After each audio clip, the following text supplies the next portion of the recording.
지난주에 제가 우리 성도님들 몇하고 이렇게 교제하다가 양준일이라는 사람에 대해서 듣게 됐어요. 그래서 유튜브를 한번 찾아봤습니다. 양준일이 누군가. 여러분 아시는 분들도 많이 계시겠지만 요즘 유튜브에서 굉장히 큰 화제가 되고 있는 인물입니다. 이분이 저랑 나이가 비슷한데 재미 교포입니다. 초등학교 2학년 때 미국에 이민 와서 살다가 한 20살쯤 됐을 때 한국으로 다시 들어가서 가수를 하겠다고 한국에 들어갔습니다. 한국말도 잘 못하죠. 그런 상태에서 가수하겠다고 이제 들어갔고, 그리고 여기서 음악 공부를 해가지고 또 새로운 스타일의 음악을 가지고 이제 한국에 들어갔습니다. 들어갔는데 한국 사람들이 적응을 못하는 거예요. 아마 당시만 해도 90년대 초반이라 좀 반미 감정들이 좀 심했던 것 같아요. 한국말도 잘 못하지, 음악도 좀 특이하지. 그러니까 공연하는데 막 돌을 던지고 막 이래가지고 이 사람이 굉장히 큰 상처를 받았습니다. 그래도 음악을 좋아하니까 열심히 한 거예요.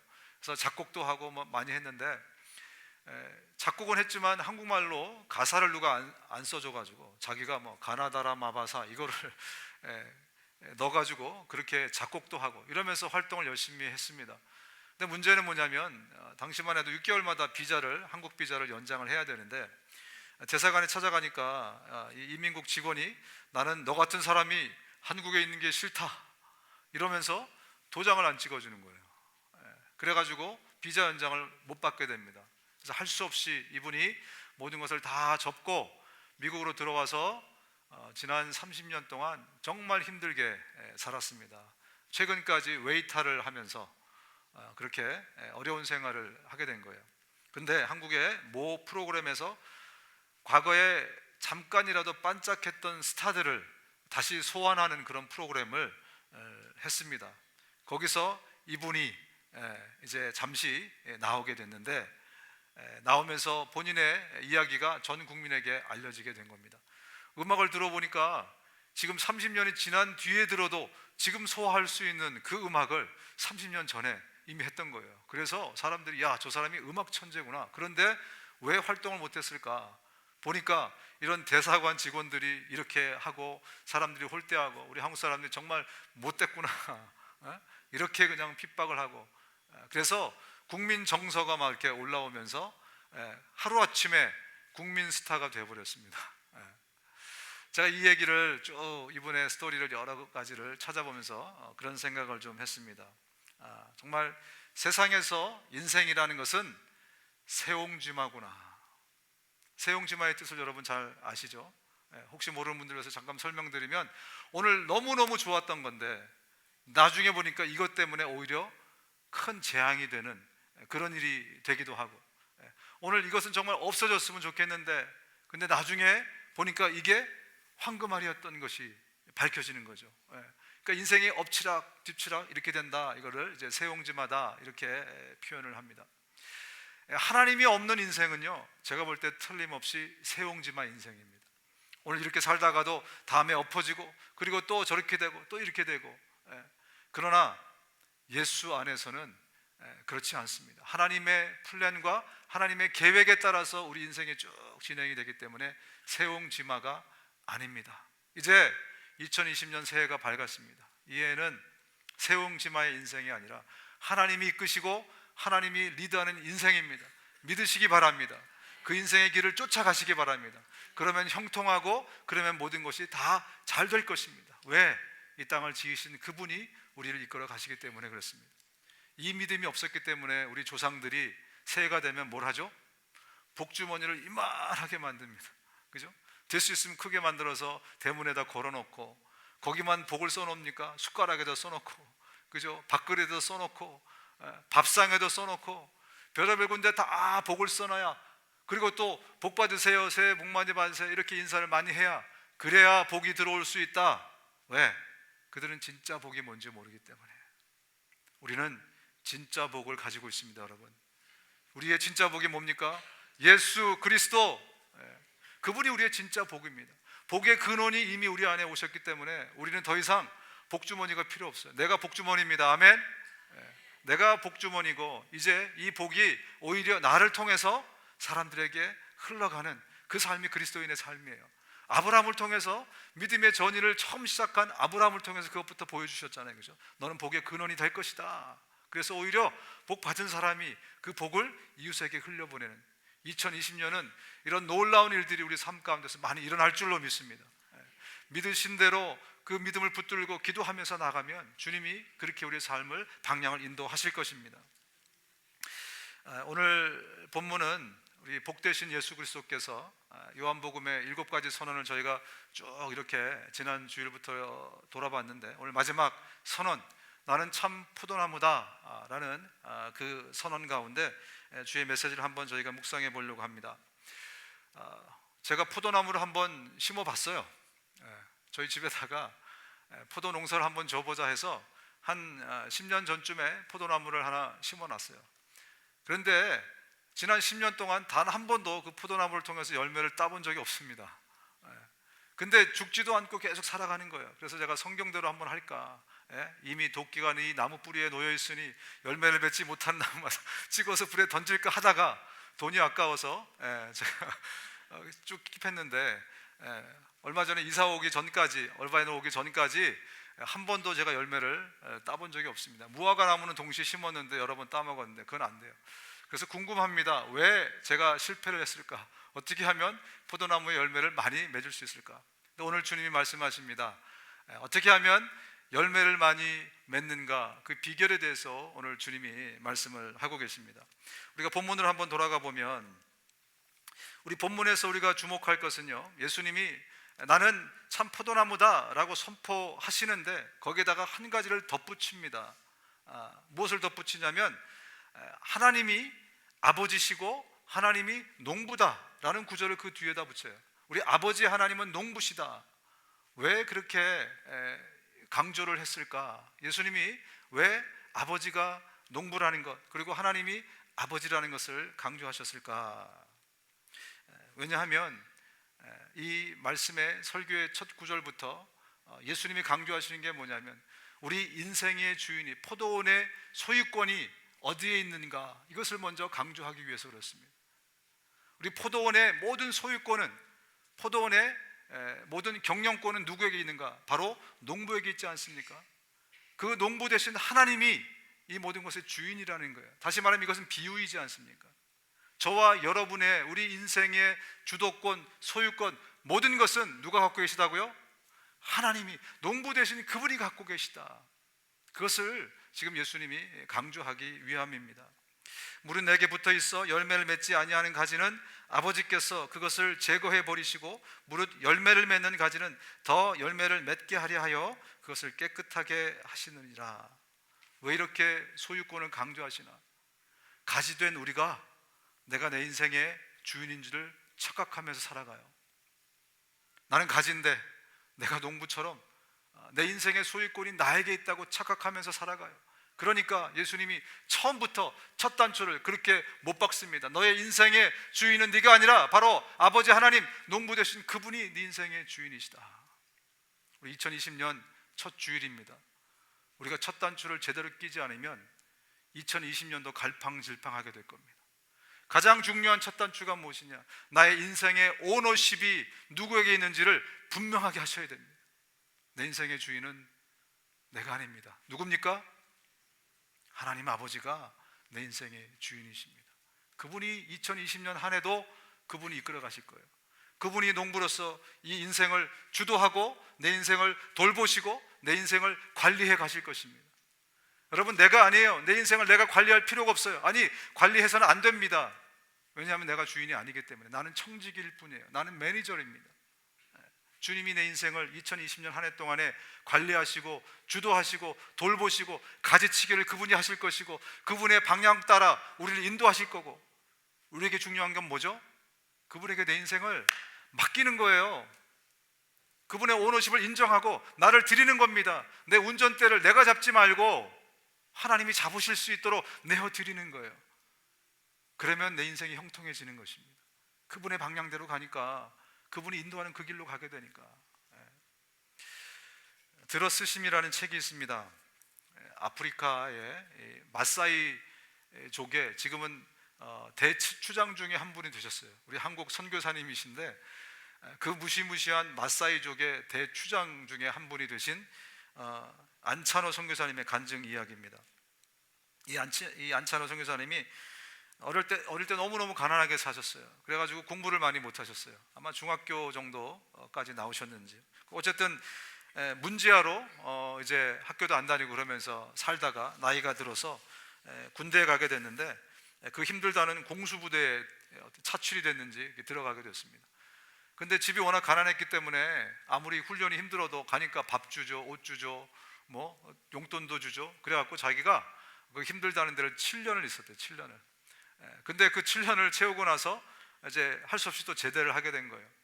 제대를 했는데 뭐 학벌이 많이 좋지 않으니까 여기저기 뭐 가도 안 써주는 거예요. 그래서 결국 가게 된 게가 탄광촌입니다. 탄광촌에서 막장에서 일을 하게 됐답니다. 근데 바로 거기서 예수님을 뜨겁게 만납니다. 거기서 예수님을 만나게 되고, 그리고 주님이 그분에게 선교사가 되라는 콜링을 거기서 주셨어요. 그래서 그 콜링을 받고, 당시에 선교하면 아프리카였답니다. 아프리카 하면 마사이, 그죠? 무시무시한 마사이. 그러면 나는 공수부대 출신으로서 내가 선교사로 부름을 받았으니 아프리카의 케냐의 마사이족에게 가겠다. 영어 한마디도 모르는데, 영어 공부를 해본 적이 없어요. 자기가 아는 단어는 yes, no, okay. 이 세 단어를 가지고 이제 짐을 싸가지고 받은 대로, 부름 받은 대로 그냥 떠난 겁니다. 그래서 케냐에 도착해서 마사이족을 찾아서 이렇게 어떻게 알아가지고 차를 타고 이제 무조건 출발을 했어요. 출발했는데 너무 소변이 마려워서 자기가 좀 중간에 한참 가다가 멈춰달라. 그래서 이제 소변을 이렇게 보고 있는데 너무 오래 참아가지고 계속 나오는 거예요. 그래가지고 미안해서 손을 들었답니다. 조금만 기다려달라고. 그랬더니 그 운전사가, 서로 이게 대화가 안 되잖아요. 운전사가 가라는구나. 그래가지고 밀림에다 자기를 놓고 그냥 가버린 거예요. 아니 어떻게 지금 이 밀림 한가운데서 큰일 났다 이러고 있는데 하나님 보내셨으니 내가 여기 온 거지 뭐. 그러고 있는데 한 마사이족 청년이 나타난 거예요. 뭐 마사이족인지도 처음엔 몰랐죠. 얼굴에다가 막 이렇게 칠도 하고. 그래서 저 친구를 따라가면 좋겠다. 그래갖고 아주 그냥 길을 쓰고 갔는데 이 사람이 7시간을 걸어가더래요. 그래서 자기가 이 짐을 가지고 7시간을 쫓아간 거예요. 가서 그 마을에 도착했더니 바로 마을 사람들이 모이더니 자기를 꽁꽁 묶더래요. 그리고 나무에다 자기를 걸어버렸어요. 나무에다 달아버린 거예요. 그러면서 와가지고 뭐라고 막 얘기를 하더래요. 영어를 알아들을 수가 있나? 그 나라 말을 아나? 그래서 자기가 아는 세 단어, 첫 번째 yes, 그냥 그렇게 얘기를 했대요. 뭐 yes 하면 좋은 일 있겠지. 근데 사람들이 표정이 막 갸우뚱거리더니 갑자기 또 뭐라고 막 얘기를 하더래요. 그래서 이번에는 두 번째 이거 아닌가 보다 그러면서 no라고 얘기를 했대요. 그랬더니 이 사람들이 깜짝 놀라면서 갑자기 회의를 하더래요. 한 7명이 모여가지고. 그러더니 그 중에 한 명이 다시 와가지고 또 뭐라고 막 얘기를 하는 거예요. 이게 나무에 묶여가지고 지금 너무 얼마나 힘들어요. 그래가지고 그냥 좀 빨리 내려달라고 오케이 그랬대요. 그랬더니 진짜 자기를 내려주더래. 그러더니 그 중에 하나가 와가지고 자기한테 침을 탁 뱉더래요. 그 자기가 지금 7시간 왔죠. 막 몸은 피곤하지 힘들죠. 근데 갑자기 침을 뱉으니까 공수부대의 기질이 난 거예요. 그래서 나도 그냥 가래 그냥 확 해가지고 뱉어버렸대요. 그랬더니 그 추장이 그걸 딱 맞더니 화를 내는 게 아니라 이걸 가지고 얼굴에 막 바르더래요. 자기 얼굴에. 알고 보니까 그게 환영의 인사였다는 거예요. 이 사람이 그때 정말 하나님의 은혜로 마사이족에게 그렇게 받아들여진 겁니다. 그래서 처음에 무슨 얘기를 나중에 물어본 거죠. 처음에 무슨 얘기를 했냐 그랬더니 처음에 물어본 질문이 뭐냐면 너 죽을 수도 있어. 너 우리가 죽일지도 몰라. 이렇게 질문을 했대요. 그런데 안 돼. 뭐 살려줘라고 얘기를 해야 되는데 뭐라고 얘기했죠? 알았어. 알았어. 죽여. 근데 자기 옆에 그 백인 시체가 2개가 놓여 있었는데 그 시체는 누구냐면 노르웨이 선교사였대요. 자기보다 조금 더 일찍 도착한 노르웨이 선교사. 이 사람들은 첫 번째 질문에 영어를 아니까 뭐라고 대답했냐면 나 좀 살려주세요. 우리가 길을 잘못 들었어요. 그 마사이족이 왜 온지 뻔히 알고 있는데 이 사람을 죽여버린 거예요. 그 다음에 두 번째 무슨 질문을 했냐면 지금이라도 내가 풀어줄 테니까 나가려면 나가라고 말했는데 뭐라고 대답했죠? No. 아니 진짜 너 지금 우리랑 살 거야? 그래서 회의를 한 다음에 마지막에 질문한 거죠. 너 여기서 평생 살 거야? 너 영원히 살 거야? 다시 한번 점검한 겁니다. 그때 뭐라고 얘기했냐면 오케이. 자기는 뭐가 뭔지도 모르고 자기가 여태까지 배운 짧은 지식을 그냥 얘기한 거죠. 근데 거기에 하나님의 뜻이 있었던 거예요. 그러면서 그분이 지금 30여 년간 거기서 사역하면서 지금은 마사이족의 명예 추장이 되었고 35만 명의 마사이족에게 복음을 전하고 자기는 자기 말로 가방끈이 짧지만 30개의 학교를 세웠대요. 그래서 다음 세대, 마사이족의 다음 세대를 지금 양육하는 그 학교를 나 같은 사람을 통해서 하나님이 쓰셨다, 이렇게 이 책을 통해서 또 간증을 통해서 고백을 하고 있습니다. 그러면서 하는 말씀이 뭐냐면 우리의 인생의 주인은 내가 아니라 우리 아버지 하나님이십니다. 그 하나님이 이끌어주는 대로 우리가 가기만 하면, 그러면 어련히 알아서 우리에게 최고의 길로, 최선의 길로 인도해 주시지 않겠습니까? 우리에게 요구되는 것은 순종뿐입니다. 하나님이 말씀하시면 순종하세요. 저도 직접 이분의 간증을 한번 들은 적이 있습니다. 그렇게 말씀을 하고 계십니다. 신명기 31장 8절에 이렇게 말씀합니다. 여호와 그가 네 앞에서 가시며 너와 함께 하사 너를 떠나지 아니하시며 버리지 아니하시리니 너는 두려워하지 말라, 놀라지 말라. 우리 하나님이 우리를 앞서 가신다는 거예요. 하나님의 한 발짝 두 발짝 먼저 우리를 앞서가기 때문에 우리는 그분의 발자취만 쫓아가면 되니 여러분 두려워하지 마십시오. 2020년도 하나님이 앞서가실 것입니다. 여러분 겁내지 마십시오. 놀라지 마십시오. 하나님이 우리의 주인 되십니다. 그 말씀을 본문을 통해서 하고 계신 것입니다. 이제 2020년은, 우리 2019년은 주님 이것 좀 해주시고 저것 좀 해주시고 많이 요구했는데 이제는 우리 주인의 요구를 좀 우리가 들었으면 좋겠어요. 2020년에 정말 하나님께서 우리 개인을 통해서, 교회를 통해서 새 일을 하기 원하신다면, 우리가 하나님이 정말 우리 안에서 새 일을 하기를 원하신다면, 이제 우리가 많은 요구들을 드렸는데 2020년에는 거꾸로 우리가 우리의 주인 되신 하나님의 요구에 귀를 기울여보는 거예요. 하나님이 나에게 무엇을 원하시나? 내가 기도할 때도 내 것들 많이 구하기도 하지만 하나님, 내가 무엇을 하기를 원하십니까? 주님의 요구에 우리가 귀를 한번 귀 기울여보는 그런 2020년이 되었으면 좋겠습니다. 너희는 들을지어다, 귀를 기울일지어다, 교만하지 말지어다. 여호와께서 말씀하셨습니다. 오히려 듣지 않는 것을 교만이다라고 성경에 말씀하고 있거든요. 그렇다면 우리 주인이 하시는 말씀을 우리가 늘 귀 기울여 들으면, 그러면 주님이 우리를 복되고 아름답고 귀한 길로, 그야말로 세상에서 얘기하는 꽃길로 저와 여러분들을 인도해 주시지 않겠나 생각이 듭니다. 내가 더 많이 요구하고 내가 막 주도적으로 하려고 하면 열매를 많이 맺을 것 같은데, 내 생각에는, 그죠? 내가 뛰어다니면, 내가 팔 벗고 다리 걷고 쫓아다니면 더 많이 열매 맺을 것 같은데, 아닙니다. 오히려 주인 되신 그분이 이끄실 때 내가 쫓아가면 훨씬 더 많은 열매를 맺게 되어 있습니다.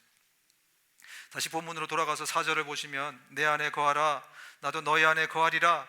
가지가 포도나무에 붙어있지 아니하면 스스로 열매를 맺을 수 없음같이 너희도 내 안에 있지 아니하면 그러하리라. 뭐라고 말씀하고 있습니까? 가지는요, 스스로 열매를 맺을 수 없다. 가지는 스스로 열매를 맺을 수 없다. 농부가 맺는 거고요, 나무가 맺는 거라는 거예요. 근데 내가 뭔가 스스로 할 수 있다고 생각해서 막 버팅기고 막 질주하고 내 마음대로 하는데, 알고 보니 나는 그런 능력 자체가 없는 사람이다 라는 것을 예수님이 이제 십자가 얼마 뒤면 십자가 못 박히시거든요. 그러면서 이 설교를 남기신 것입니다.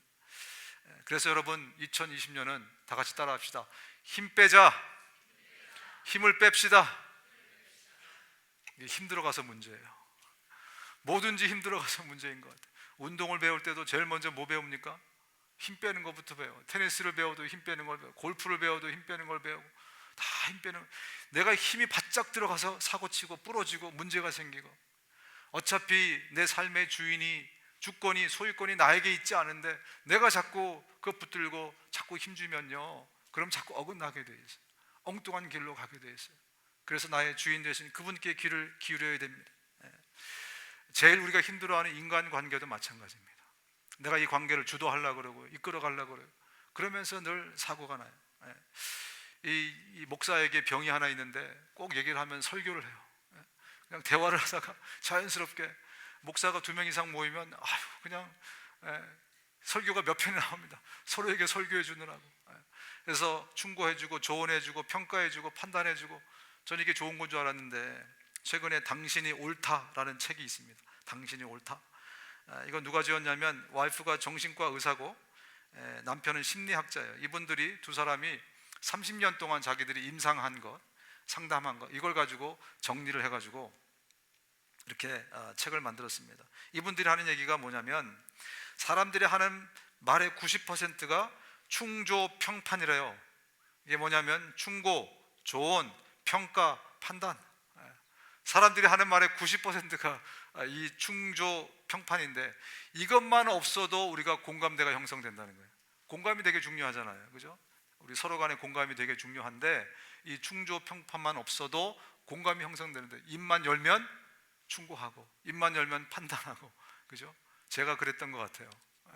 근데 이분들이 뭐라고 얘기하냐면 저한테 하는 얘기죠. 그래갖고 사람이 안 변한다는 거예요. 자기들이 30여 년 동안 임상실험을 해본 결과 사람이 그렇게 얘기를 해가지고, 물론 이 책은 기독교 책이 전혀 아닙니다. 어쨌든 우리가 그렇게 얘기를 해가지고 사람이 변하지 않는다는 거예요.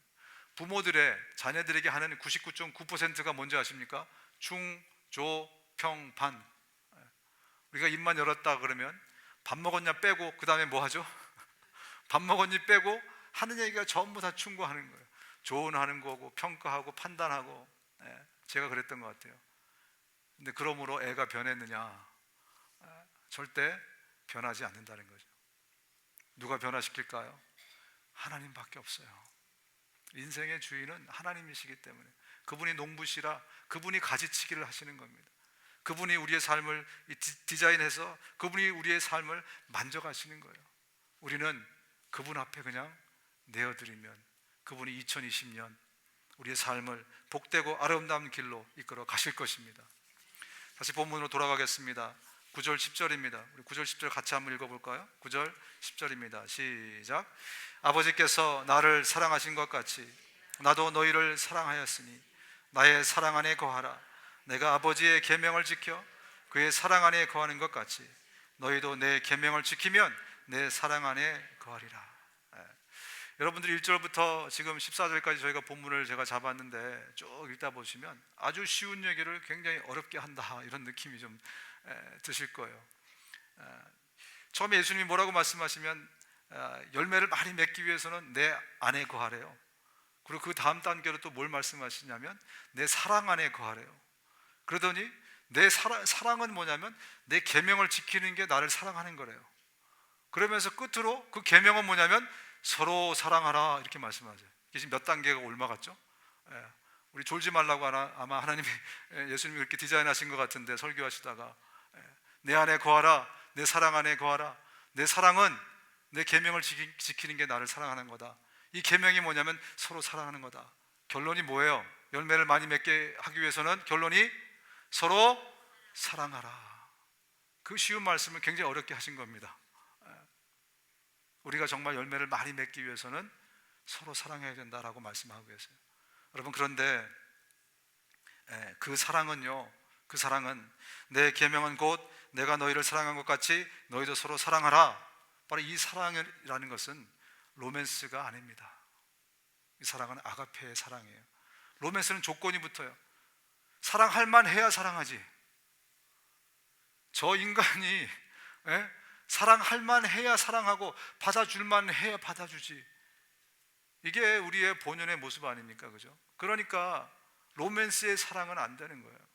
그래서 주님이 직접 이 땅에 오셔서 사랑할 만하지 못한 우리를 조건 없이 사랑해 주신 거예요. 그러면서 엄마의 사랑, 아버지의 사랑, 이 아가페의 사랑을 우리에게 먼저 보여주신 것입니다. 그러면서 사랑받을 자격이 전혀 안 되지만, 사랑받을 만한 조건이 형편이 전혀 안 되지만 내가 보여준 대로 네가 사랑할 수 있겠느냐. 만약 네가 그 아가페의 사랑을 한다면 그러면 네 안에서 많은 열매가 맺힐 것이다. 많은 열매가 맺힐 것이다. 여러분, 그러면 그 열매라는 어떤 열매를 얘기할까요? 주님이 우리 안에서 맺히기를 바라는 많은 열매는 어떤 열매를 이야기할까요? 그 열매는요, 바로 예수 닮음입니다. 예수의 인격과 품성을 닮은 것이 주님이 우리 안에서 궁극적으로 맺고자 하는 열매예요. 이건 너무너무 정말 중요한, 너무너무 성경에서 중요한 메시지예요. 결국 주님께서 우리 인사이드에서 무엇을 하기 원하는지, 궁극적인 얼티밋 골이 뭐냐면 우리 안에서 예수 닮은, 하나님 닮은 품성과 인격으로 우리를 만들어 가시는 것, 그것이 하나님이 기대하시는 열매라는 거죠. 그 열매를 풍성히 맺을 수 있겠는가? 우리가 서로 사랑할 때 아가페의 사랑으로 안 되지만 실천하고 갈 때 그 열매들을 우리의 삶 가운데서 맺어 가시겠다. 이게 바로 주님이 저와 여러분 가운데 하시는 말씀입니다. 여러분, 세상의 성공과 성경에서 말하는 성공은 전혀 달라요. 세상에서 말하는 성공이 뭡니까? 잘됨입니다. 형통입니다. 물론 이것도 우리에게 필요하죠. 저는 여러분들이 이번 한 해 동안 정말 잘되기 원하고 형통하기 원합니다. 그러나 진짜 성경에서 본질적으로 우리에게 기대하고 원하시는 것은 뭐냐면 예수 닮음입니다. 그것이 성공이에요. 내가 다른 거 다 못해도 정말 예수 닮잖아요. 정말 예수를 닮아서 그 예수의 분량까지 우리가 이르렀다면 우리는 형통한 인생을 산 겁니다. 하나 부끄러움 없이 이 땅을 떠날 수 있는 그런 인생이 되는 겁니다. 나는 지금 얼마나 예수님과 가까워졌는가, 그죠? 나는 얼마나 지금 예수님처럼 되었는가. 지금까지 오랜 시간을 신앙생활을 해왔는데 누군가가 나를 보고 정말 예수님을 느낄 수 있겠는가? 나와의 생활과 대화 가운데서 예수님의 향기가 내 안에서 정말 펄펄 그렇게 나오고 있는가? 여러분, 제가 어떤 책에 있는 내용인데요, 순교자라는 김은국이라는 분이 쓰신 책의 내용인데, 이 책 내용이 정말 이게 목회자의 삶이구나 라는 생각이 들어서 좀 한번 여러분들에게 나눠드리기 원합니다. 그 6.25 전쟁이 발발했을 때 인민군들이 평양에 이제 막 들어왔습니다. 그래서 그 평양에서 목회하시던 목사님들을 14명을 체포해서 데리고 올라갔어요. 그래서 그 중에 12명이 순교를 했습니다. 12명이 죽었어요. 그리고 2명이 살아서 왔는데, 한 명은 그 사건 때문에 트라우마가 생겨서 정신병자가 됐어요. 한 명은 신목사라는 사람입니다. 이 사람들이 돌아오니까 막 사람들이, 각 교회 담임 목사들이 지금 다 죽었잖아요. 어떻게 되었는가? 근데 이 사람이 말을 안 하는 거예요. 신목사라는 사람이 한마디도 말을 안 하는 겁니다. 그래서 사람들이 생각하기를 우리 목사님들이 12명이 다 순교를 했는데 저 사람이 배신자구나, 저 사람 혼자 자기가 배교하고 지금 내려와가지고 그래도 목사라고 지금 목회 활동을 하겠다고 저러는구나. 그러면서 사람들이 다 연합으로 모여가지고 이 12명에 대해서 정말 숭상하는, 존경하는, 그래서 우리가 우리 목사님들의 저 신앙을 본받아서 우리가 정말 이런 어려운 전쟁 가운데서도 열심히 우리가 믿음을 지킵시다, 막 결의를 다지고 막 그랬습니다. 반면에 그 신목사에 대해서 손가락질하면서 저것도 목사라고 막 굉장한 비난과 혼란을 가했습니다. 그리고 세월이 조금 흘렀습니다. 시간이 조금 지났는데 이 국군이 들어와서 북한군의 소좌는 계급입니다. 계급. 정소좌를 체포하게 됩니다. 생포를 하게 됐어요. 그런데 이 정소좌가 누구냐면 당시에 12명의 목사를 살인한 그 대장이었던 거예요. 이 사람이 그때에 일어났던 진실을 거기서 밝혀주게 됩니다. 왜 12명이 어떻게 죽었냐 물어보니까, 여러분, 사실은 거기서 믿음을 지킨 사람은 단 한 명밖에 없었습니다. 그 사람이 저 신목사입니다. 나머지 12명은요 개처럼 땅바닥을 굴면서 자기한테 살려달라고, 목숨만 구해달라고, 그래서 자기들이 이건 목사도 아니구나 그러면서 다 죽여버렸대요. 진짜 하나님 앞에서 믿음을 올바로 꼿꼿이 지킨 사람은 저 신목사밖에 없습니다. 그런데 신목사님이 한마디도 안 했어요. 그래서 사람들이 묻습니다. 목사님, 왜 진실을, 사실을 말하지 않았습니까? 그때 이 신목사가 이렇게 얘기합니다. 우리가 싸우는 대상은 공산당이 아니고 절망입니다. 12명의 목사들이 순교했다는 것이 온 성도들의 희망이 됐는데 내가 사실을 폭로하면 모두가 절망하게 됩니다. 나는 마지막 절망의 보루에서 희망을 붙들고 싸우고 있습니다. 나를 가룟유다라고 불러주세요. 나 한 사람이 죽어서 평양의 교회에 희망의 보루가 무너지지 않는 것이 내 바람입니다. 오히려 이분은 모든 것을, 진실을 자기가 다 그냥 뒤집어 쓰고 진실을 숨기고 있었던 것입니다. 왜? 그 많은 성도들을 살려내기 위해서. 정말 예수님처럼 그렇게 자기가 희생한 아가페의 사랑을 보여주신 분이 아닌가, 저는 그런 생각을 합니다. 여러분, 예수의 인격을, 그 열매를 맺게 하기 위해서 하나님은 이번 2020년에도 사람 막대기와 인생 채찍을 쓰게 될 겁니다. 사람들과 직장에서 여러분들 많이 부딪히지 않습니까? 또 교회에서마저도 많이 부딪히지 않습니까?